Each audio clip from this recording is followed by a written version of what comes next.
Hello, as promised, a little video on how to think about and find the activation in your pelvic floor or in your transversus abdominis. So usually if you've got this anterior tilt, when you come down and lie on the mat, you'll find that it might hurt your back slightly if you have your legs straight. To keep the legs bent, it helps to sort of relieve any pressure on the lumbar spine and stops pulling the pelvis even more into anterior tilt. And if you have a forward head posture, I find that it's for clients tend to like to have the head back on a pad. It helps keep it in line with the spine. I say I'm playing going overhead. Okay, so we'll start with the feet and knees in line with your hip bones. And then, as we did when we were standing, flatten the back just gently into the floor and then take it back the other way. So about 5 to 10 of these. And then when you find halfway between those two tilts, you're in that neutral position. So again, the hip bones and the pubic bone are all on the same level.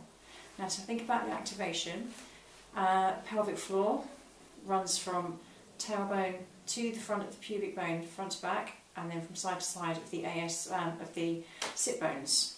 So think of it like going all the way up through the body, like a lift shaft. So at the moment, it's in the basement.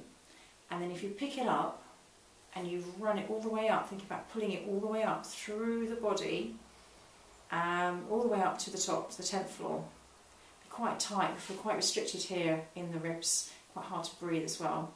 So release it, pick it back up to about 50% of that pressure, and release it, and then just pick it up to 30% on the 3rd floor. So it's very, very minimal, you can hardly feel it, but you'll be able to feel a slight depression of the lower abdominals, almost feel as if they're just sinking down towards the floor. And ask somebody to have a look for you as well. Usually you can see it, actually see the abdominals sink down slightly as you start to connect with the pelvic floor. So if you can't feel the pelvic floor, it's not the end of the world, it takes a bit of practice, but there is an alternative. You can work the transversus abdominis, which is a big band of muscle that wraps all around you like a big gym belt or a big sash, and it helps to bring everything in. Now it should always be working in a way, otherwise you would just collapse from the rib cage. But if you've had back pain, usually switching it on, you'd need to do that before you do any exercises, any movement, just in case it's not quite getting the signal that it should be getting. So if you place your thumbs on your hip bones, and you can just draw a line, so the thumbs meet just underneath the navel. Now where your thumbs are, you're thinking about sinking down from just below the thumb, and you'll feel just a sinking feeling, like a sinking feeling, almost as if the navel is being drawn down towards the floor, but it's a little bit lower than that, just below the navel, between the navel and the pubic bone. Now it comes all the way up to here, it comes all the way up to the rib cage. So what we're trying to avoid is trying to pulling it in too much. Sometimes I find when clients try to overactivate, they tend to tilt the pelvis under and squeeze the glutes and overactivate here in the obliques as well. So we're trying to avoid that. So try not to squeeze the glutes, not to tuck under, so we're trying to stay in neutral and work the transversus abdominis or the pelvic floor, one or the other. I think activating both tends to over-tighten again, so we're trying to avoid the tightness in the lower back as much as we can. Okay, so you're in neutral, activating one or the other, and then you're going to challenge that activation by moving. So without moving the pelvis, because you want to be nice and stable, you're going to float very slowly, 1 foot off the floor, bring the knee in up above your hip bone. Now, as you breathe out and pulling in, activating, your foot's going to come down to the floor, and you're going to breathe in as you come back up. Don't worry about the breathing at first, just think about the movement, getting everything right, and then you can start to bring the breathing in, as long as you breathe and don't hold your breath.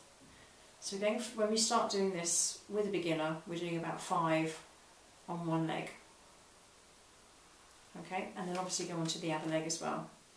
Now once you get that stability in your centre, and everything's fine, there's no pain in the back, you can maintain neutral, then you can start to float up the other leg as well.